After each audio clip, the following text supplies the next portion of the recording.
The harbor lights had just begun to glow, their reflections wavering on the quiet water as the mended watch ticked softly in my pocket. I breathed in the salt air, a reminder that some endings can carry the scent of a beginning.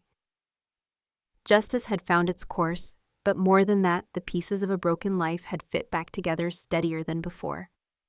Sometimes bridges must collapse, so we can see which ones were never worth crossing again.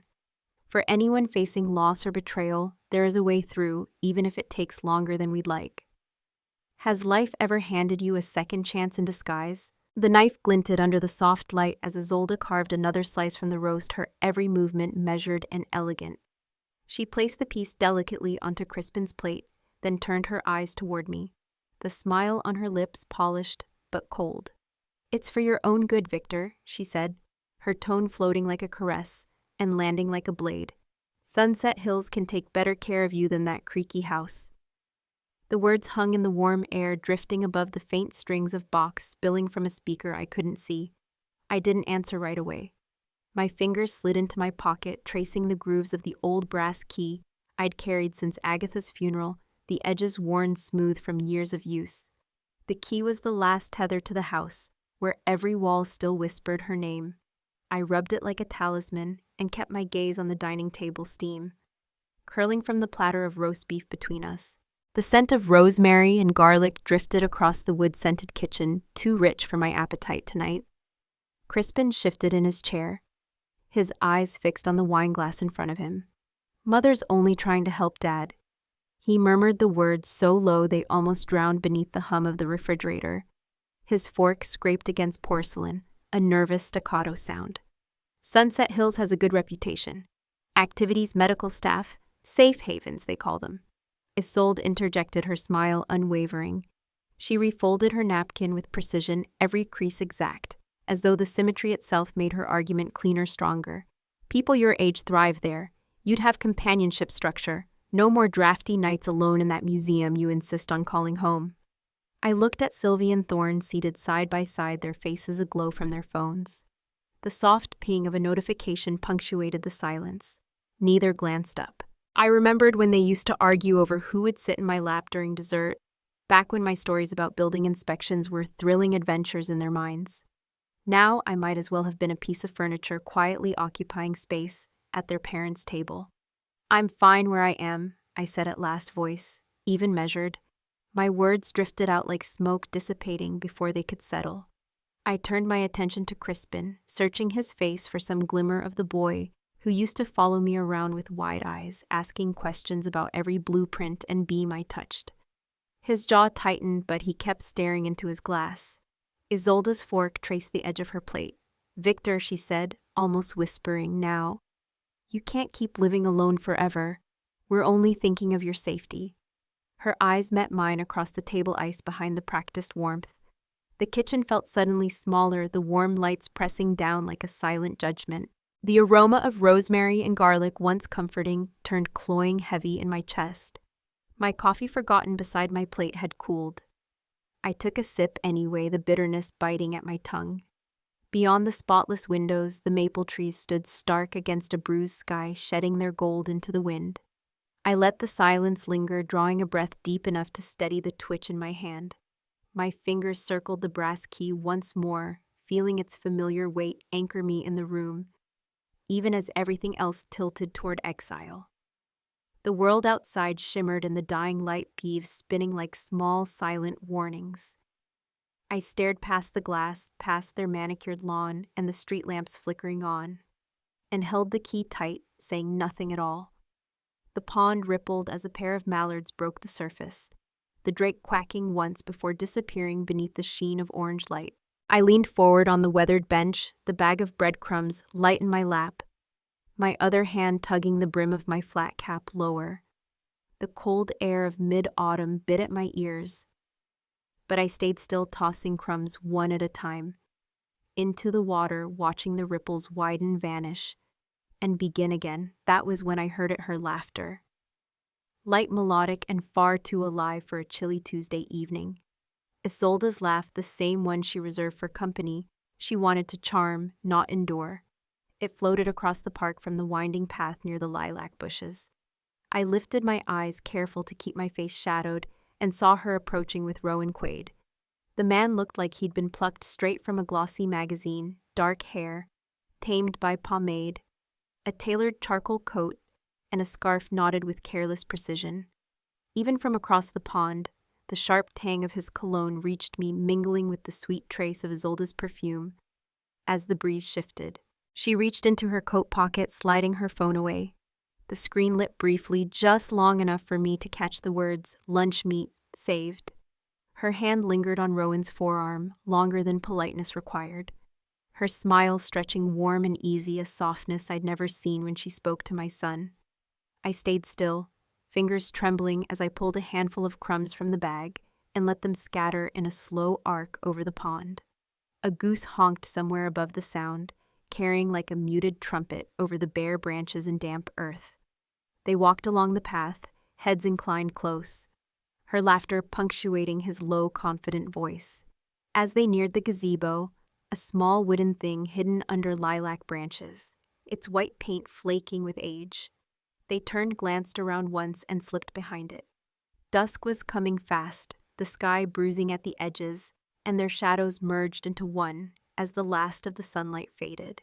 I thought of Crispin sitting at home with Sylvie and Thorne, probably poring over blueprints or invoices, trusting that his wife was somewhere innocuous doing something harmless. My jaw tightened, and I glanced at the pond again, at the ripples smoothed by the cooling breeze. Part of me wanted to march straight to Crispin, to tell him what I'd seen and wipe that trust from his face before it became a weapon in Isolde's hands. Another part, the colder, quieter one told me to wait, to watch, to gather what I needed, so that when the truth came out, there would be no denial, no smooth words from Isolde to cover the scent of cologne and betrayal. A gust swept through the park, carrying the fragrance of Rowan's cologne back across the pond, mixing with Isolde's perfume.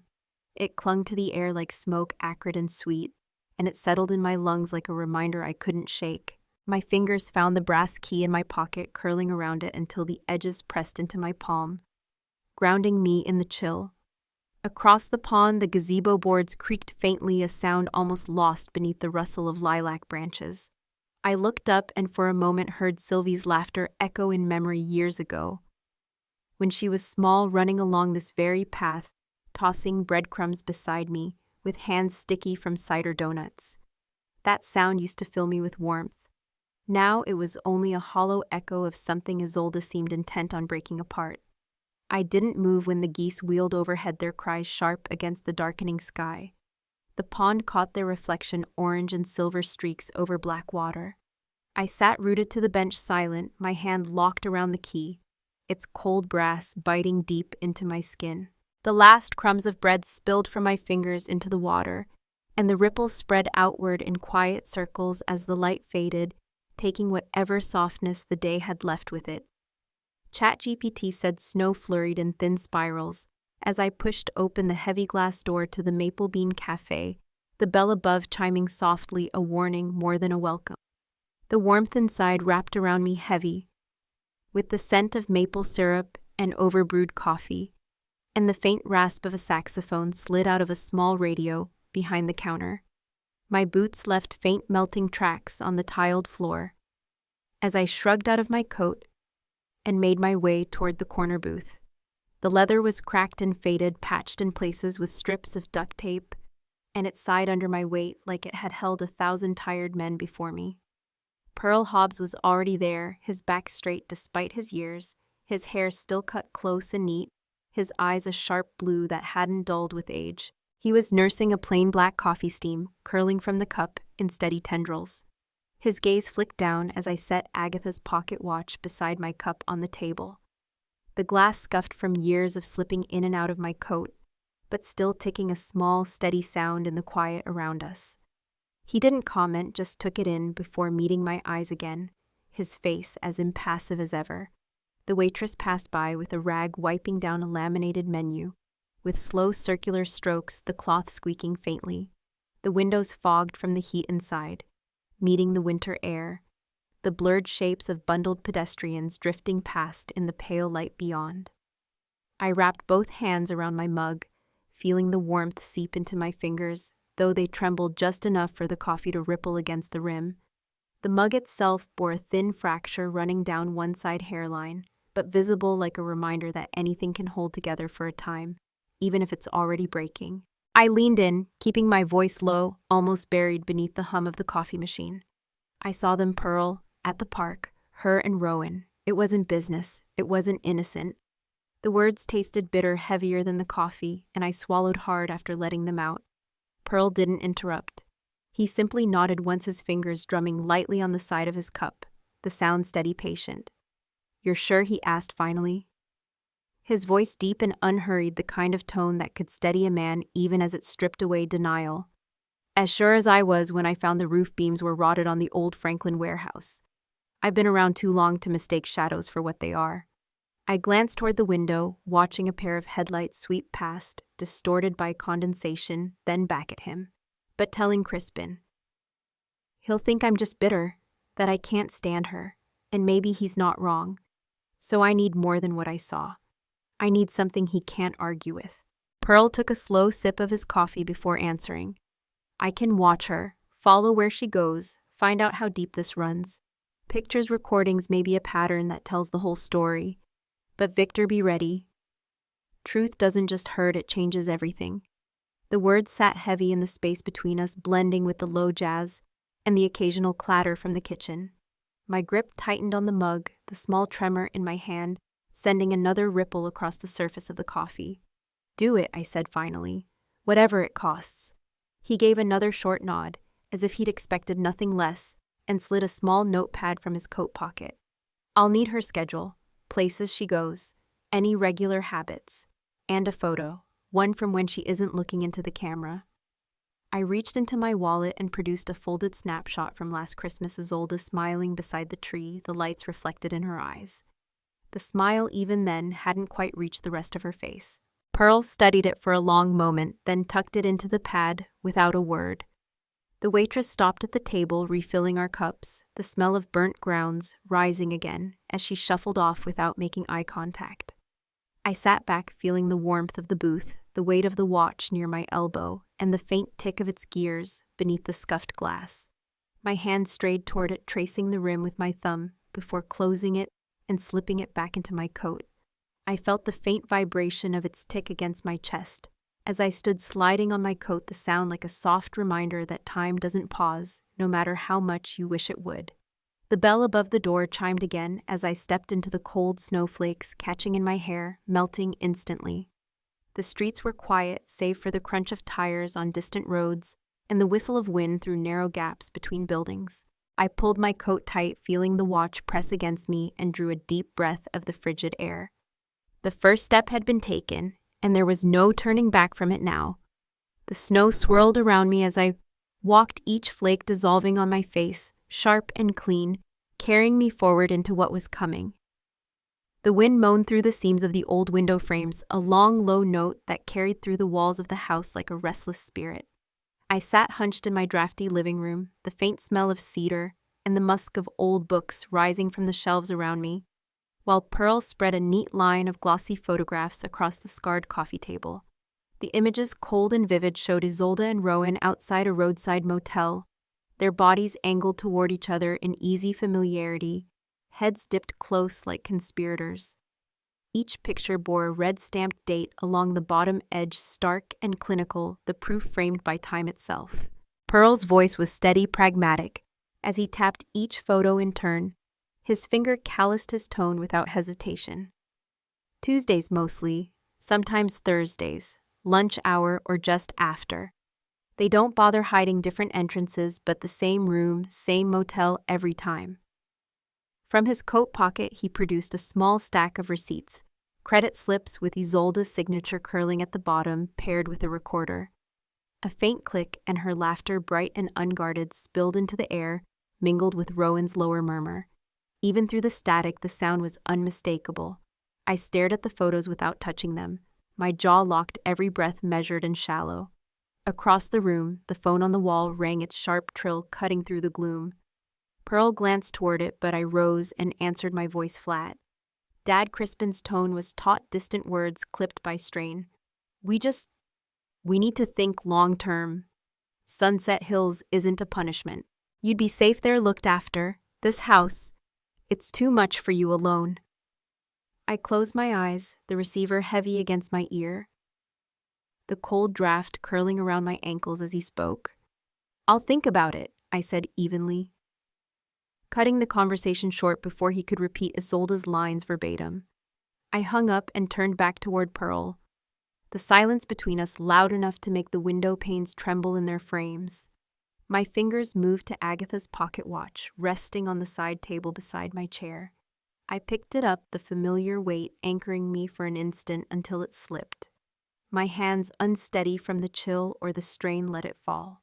The sound it made as it hit the wooden floor was a muted thud followed by the soft crack of glass, surrendering under pressure. I crouched, picking it up with careful fingers, and saw the fracture running jagged across the face, splitting the reflection of the hour hand in two. The tick still came faint but steady beneath the damage. I stared at that crack longer than I looked at any of the photos.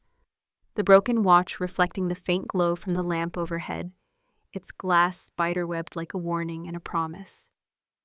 Something inside me, brittle and patient, shifted and hardened. I set the watch gently on the table, the fracture catching the light, and turned to Pearl. If she wants me gone, I murmured, my voice low enough to ride the draft, rather than fight it. Then she'll see just how present I can be. Pearl didn't smile, didn't flinch. He reached into his coat, drew out an unmarked envelope, and slid it across the table toward me. The faint rasp of paper on wood was the only sound besides the moan of the wind and the recorder still hissing softly with Isolde's distant laugh.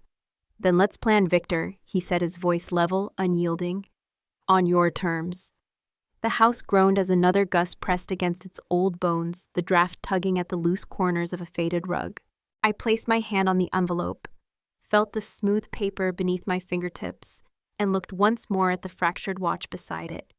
Outside, a branch scraped against the siding, a steady, grating rhythm that matched the beat of my pulse. I drew a deep breath, the cedar and cold air filling my lungs, and nodded without a word. The decision, once fragile and uncertain, was no longer a weight I carried, but a blade I would wield. The watch ticked on through its cracked face, and the laughter from the recorder faded into static. Pearl's eyes met mine, steady as ever, as if to seal the pact in silence. The wind outside howled again, rattling the window panes like distant applause for what had just been set in motion. The blinds in Pearl's narrow office were drawn tight slats, tilted to keep the drizzle-dimmed daylight at bay. The room smelled faintly of pipe tobacco, though Pearl hadn't smoked in years. The scent clinging to the bookshelves and the worn rug, like a memory that refused to fade. The soft whir of a ceiling fan overhead stirred the air, blending with the low hum of a laptop on the desk between us.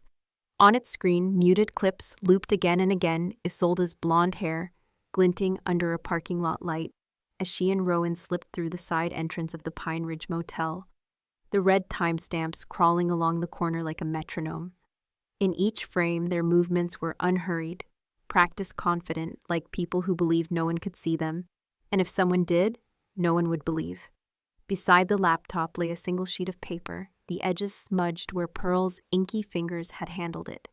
The header bore Crispin's office logo, but the words belonged to Isolde, a neatly worded suggestion to explore community pension fund opportunities as a way to secure their family's future. It was veiled just enough to sound professional, yet clear enough to anyone reading between the lines. She wanted Crispin to liquidate my house under the guise of prudence, to convert the walls where Agatha's laughter still seemed to linger into cash flow and dividends. I rested my palm on the page for a moment, feeling the faint texture of the toner under my fingertips, before folding it once crisply and setting it aside.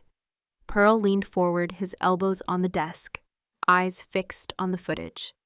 The edits are clean, he said, his voice as steady as the metronome tick of the rain on the window. No embellishment, just the truth.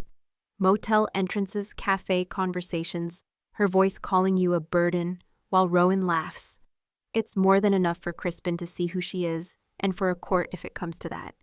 He tapped the laptop's spacebar, freezing a frame where Isolde's hand lingered on Rowan's arm, her smile sharp in the glow of the parking lot. We'll have Vincent run the video at Marco's. The room will be private. No interruptions, no leaks. He'll keep his staff out once we begin. The speakerphone on the desk crackled faintly, Vincent's voice cutting through with professional ease. Saturday at 7, private dining room back wing. The screen will be ready, the feed tested. My staff will treat this as a confidential family matter, no questions asked. Static flickered between his words, and then the line went silent with a soft click. The hum of the ceiling fan filled the quiet once more. I sat back in the chair, letting the sounds of the office settle around me, the faint rain against the glass, the creak of the floorboards as Pearl shifted his weight, the muted tick of my watch against my chest. I closed my eyes and pictured Marco's steakhouse, the heavy curtains drawn in the polished wood table, the faces of my family, as the screen flickered to life. The key in my pocket felt warm against my thigh, a small anchor reminding me what this was about. Not revenge for its own sake, but a reclamation of what Isolde was so eager to strip from me. Pearl's gaze cut to me, measured and calm. "When she thinks you've given up Victor," he said quietly, as though the rain might carry his words beyond these walls, "that's when you take everything back." His tone held no malice, only a certainty forged from decades of seeing people discover who truly stood beside them, and who only loitered in the glow of their fortunes. I opened my eyes, meeting his steady blue stare, and gave a single nod. There was no satisfaction in it, only resolve. The path ahead felt less like a plan, and more like a duty one Agatha would have expected me to walk, not for myself, but for the son who couldn't yet see the trap he'd married. Reaching across the desk, I picked up the folded email and slid it into the inside pocket of my jacket. As I did, my fingers brushed the brass key, resting there still warm from the pressure of my hand. The metal's cool weight steadied my breathing. Outside, the drizzle tapped at the glass, a quiet rhythm to pace my thoughts as I rose from the chair. The laptop screen dimmed behind us, leaving only the soft glow of the desk lamp and the smell of ink and tobacco to mark what we'd set in motion. I buttoned my coat. The envelope pressed flat against my chest, the key a reassuring weight beside it. The rain had picked up by the time I stepped out, droplets scattering under the flickering neon sign of the pawn shop below. The street smelled faintly of wet pavement and distant chimney smoke. I turned up my collar, feeling the brass against my ribs, and took a slow breath before heading down the stairs. Each step felt deliberate, measured, as if I were walking into a storm I'd chosen, not one that had found me. By Saturday, she would believe I'd surrendered, that I was willing to vanish quietly into Sunset Hills, leaving my home and my history behind. And by Saturday, in that quiet dining room with the curtains drawn and the screen flickering to life, she would learn just how wrong she was. The private dining room at Marco's was cloaked in soft amber light shadows from the heavy curtains pooling in the corners like spilled ink. The faint strains of jazz drifted in from the main dining hall, a brushed snare whispering beneath a muted trumpet, while the scent of ribeye and garlic butter clung to the warm air. I settled into the head chair at the polished oak table, the grain catching the glow from a single pendant lamp above. My fingers brushed the worn brass key in my pocket, tracing its grooves as the door creaked open behind me. Isolde swept in first, her heels clicking against the wood, her smile bright enough to pierce the dim. She draped her coat over the back of a chair as though she owned the place, her hand sliding over Crispin's arm in a gesture that might have seemed tender to anyone but me. "Selling the Brattleboro place will secure Dad's comfort. And the family's future," she cooed, her voice a warm purr, though her eyes didn't meet mine. Crispin nodded absently, his expression tight, his fingers fiddling with his napkin. Sylvie and Thorne trailed behind, both pale. In the soft light, their gazes fixed on the condensation beating the frosted windows rather than each other. The first plates arrived, sizzling, a faint hiss rising as the servers set them down. Garlic char and rosemary mingled in the air, but no one seemed particularly hungry. The tension at the table was as taut as the polished silverware, each clink against porcelain sounding sharper than it should. Isolde leaned back in her chair, swirling her wine lazily. "Fresh starts," she said softly, her voice aimed at Crispin, but meant for me. "Safety, security, and, well, the right investments. Sometimes the hardest decisions unlock the greatest rewards." Her lips curled slightly around the word unlock, her eyes flicking toward me, as though I hadn't heard the emphasis. I let her talk, sipping my water. feeling the weight of the moment settle over me like the snow gusting against the windows outside. The faint rattle of the glass stirred by the wind blended with the hum of the jazz beyond the door. Crispin's eyes darted toward me a few times, searching for some sign of how this evening would unfold. I gave none. When the plates had been cleared and the last of the wine poured, I reached under the edge of the table and pressed the small brass button Vincent had discreetly pointed out to me earlier. The lights dimmed almost imperceptibly, and the jazz outside faded, replaced by the low hum of the projection screen as it descended along the far wall. The room shifted. Shadows deepened, breaths hitched. Sylvie's phone went dark in her hand. The first flicker of light cut through the dim, illuminating the screen. Silent footage rolled Isolde's hair tucked beneath a silk scarf, slipping her arm through Rowan Quaid's as they entered the Pine Ridge Motel. Another clip, the two of them in the park. Rowan leaning close, his hand warm on her back as she laughed in a way none of us had heard at a family table in years. A third, the cafe, their faces close over steaming mugs. Her voice audible, now layered over the muted visuals. Once Victor's in Sunset Hills, we can sell the house. Down payment for us, and Crispin will thank me later. Sylvie's fork slipped from her hand, the clang startling in the heavy quiet. Thorne's jaw tightened, his gaze fixed on the table's edge as his sister bent to retrieve it with shaking fingers. Crispin didn't move. His knuckles whitened where they gripped the oak, his eyes locked on Isolde, who had gone pale beneath her makeup. "This is a fabrication," she spat suddenly, her voice cracking. Some edited garbage your father cooked up to turn you against me." Her eyes flicked to me, the practiced smile gone, replaced by something feral, desperate. The next audio clip left no room for denial. Her own voice calm, even amused. "He's old. He'll sign, and if he doesn't, we'll make sure he does. Once the house is gone, I can finally be free of all this baggage, Crispin, the kids, the ghosts." The words hung in the air long after the recording cut. Snow tapped softly at the windows, the only sound in the stunned room. Crispin's chair scraped against the floor as he stood, his shoulders squared but trembling. His voice, when it came, was low, heavy with something deeper than anger. "It's over, Isolde. You wanted my father gone. Now it's your turn to leave." Each word landed with the weight of a closing door, final and undeniable. Isolde's mouth opened, then closed again, her mascara streaking as tears cut dark lines down her cheeks. She looked at Sylvie, then Thorne, but neither met her gaze. Her chair screeched as she rose, the sound harsh in the hush, and she grabbed her coat without a word. The snow outside gusted harder, rattling the frosted glass as she pushed through the door, the faint echo of her heels trailing into the hallway. None of us moved to follow. The steakhouse's low lights flickered, once the last of the projection fading from the wall. I leaned back in my chair, the brass key warm in my pocket. The room quiet, save for the soft hiss of the heating vents and the storm pressing its palm against the windows. For the first time in years, I didn't feel like a guest at my own table. The bell over the door chimed softly as I stepped into the clockmaker's shop, the faint jangle blending with the layered chorus of ticks and tocks that filled the dim space. The cold still clung to our coats, beads of melted snow trailing down the fabric, as Pearl and I stood there for a moment, letting the warmth soak into our bones. The air was thick with the smell of brass polish and machine oil, a scent both sharp and oddly comforting, as though each tick on the walls were a promise of something enduring. Rows of clocks lined the shelves, their faces glowing faintly in the yellow light, pendulums swinging in hypnotic unison.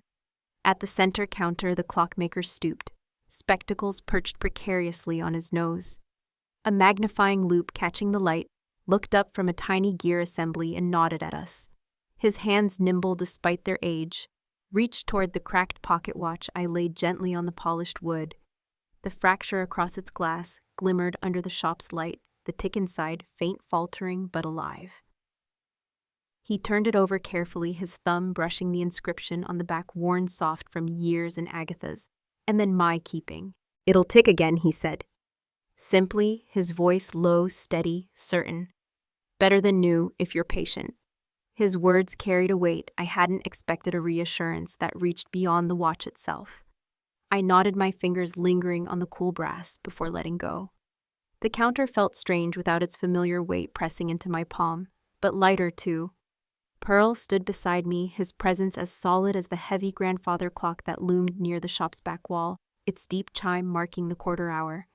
He glanced at me, his blue eyes soft but unwavering. "What you did," he murmured low enough that only I could hear. "It wasn't just justice. It was salvation. For Crispin. For those kids. And maybe a little for you." Through the shop's frosted window, I caught sight of Crispin outside. On the sidewalk, phone pressed to his ear, a stack of folders under his arm. The pale reflection of snowlight caught his face as he listened, nodding once, his expression sober but steady. Custody papers, no doubt the next step in unwinding the wreckage Isolde left behind. He saw me watching, and through the glass gave a brief nod, not of thanks, not of pity, but of quiet understanding. I returned it, the gesture small but grounding. The clockmaker placed the watch carefully on the counter, his tools clicking softly as he finished adjusting the final spring. I watched as he wound it, once the gears catching with a delicate whir, and then the tick came soft at first. Then steady, a sound that seemed to fill the small shop, as if all the other clocks quieted to listen. The tension I'd carried like an iron weight for months began to ease, each breath loosening. As that rhythm settled into the room, Pearl's hand came to rest on my shoulder, firm grounding, the faint scent of his worn leather gloves mingling with the metallic tang of oil and brass. "Time mends, Victor," he said, his voice softer than I'd ever heard it. "Sometimes you just have to hand it to someone who knows how to fix it." I slid the mended watch into my coat pocket, its ticking now firm against my chest. As we turned toward the door, the chime above it jingled again, the sound somehow syncing with the watch's rhythm in my pocket. Outside, the cold air waited sharp and clean, the snow swirling in lazy spirals over the quiet street. I glanced back once at the glowing wall of clocks, each beat a reminder that time, like people, can fracture, and still find a way to keep moving forward. The wind caught the door as Pearl and I stepped out, the chime's last note lingering behind us.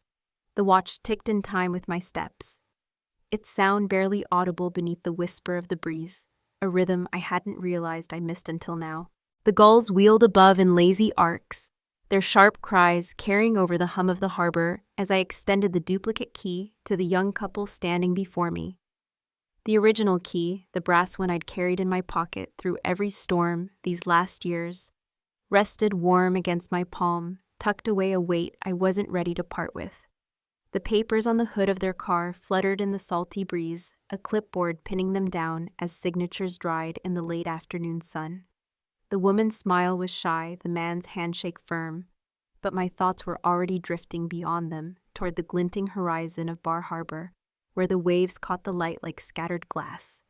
Sylvie and Thorne's laughter cut through the air as they darted across the nearby dock, chasing gulls, whose wings flashed white against the blue sky. Their voices, lighter now than I'd heard in years, mingled with the snap of flags lining the pier, each crack like a punctuation mark in the steady rhythm of the tide. Crispin stood a few steps behind me, one hand shoved into his pocket, the other gripping a folder of final documents. His face worn, but relieved, turned toward me with a quiet gratitude he didn't try to put into words.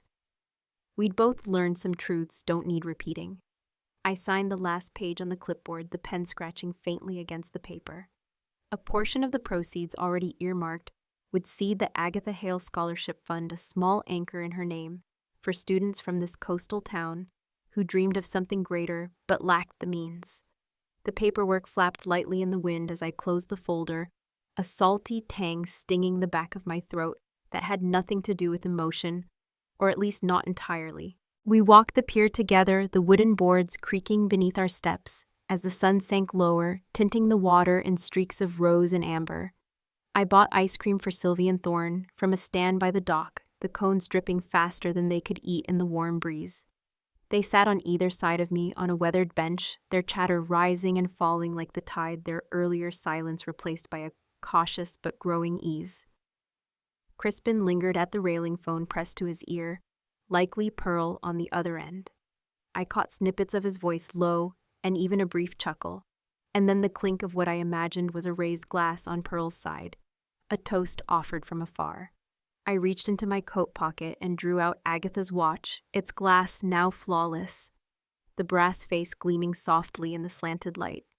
The tick was steady, strong, sinking with the soft hush of waves lapping against the pilings. My reflection wavered faintly in the metal, no longer fractured a face, marked by lines, but steadied by something I hadn't felt in years. The tide rolled in a rolling, persistent sound beneath it all, and for a moment the entire harbor seemed to breathe in unison with that rhythm. Sylvie leaned her head against my arm, her hair brushing the fabric of my sleeve, while Thorn pointed out toward a lobster boat cutting across the horizon, its wake rippling through the harbor. I let their voices wash over me, mingling with the distant clang of a buoy and the cries of the gulls, the weight of the key in my pocket grounding me as much as the sound of the ticking watch. The air was cool, tinged with the grit of salt, the kind that settles on your lips without warning. As the sun's last light slipped beneath the horizon, I looked out across the darkening water, my gaze following the endless line where sea met sky. Agatha had always wanted to see the ocean every morning, to hear the waves instead of the wind through old shutters. I let the thought linger there, a gentle ache softened by the present, and closed my eyes briefly as the breeze lifted the edges of my collar. For once I whispered, half to Agatha, half to myself, the words carried softly by the wind, and nearly lost in the chorus of waves and gulls. The future feels lighter than the past. The watch ticked steadily against my chest, a quiet metronome guiding me forward as the harbor lights flickered on one by one, casting golden paths across the water. The harbor lights had just begun to glow, their reflections wavering on the quiet water as the mended watch ticked softly in my pocket. I breathed in the salt air, a reminder that some endings can carry the scent of a beginning. Justice had found its course, but more than that, the pieces of a broken life had fit back together steadier than before. Sometimes bridges must collapse so we can see which ones were never worth crossing again. For anyone facing loss or betrayal, there is a way through, even if it takes longer than we'd like. Has life ever handed you a second chance in disguise?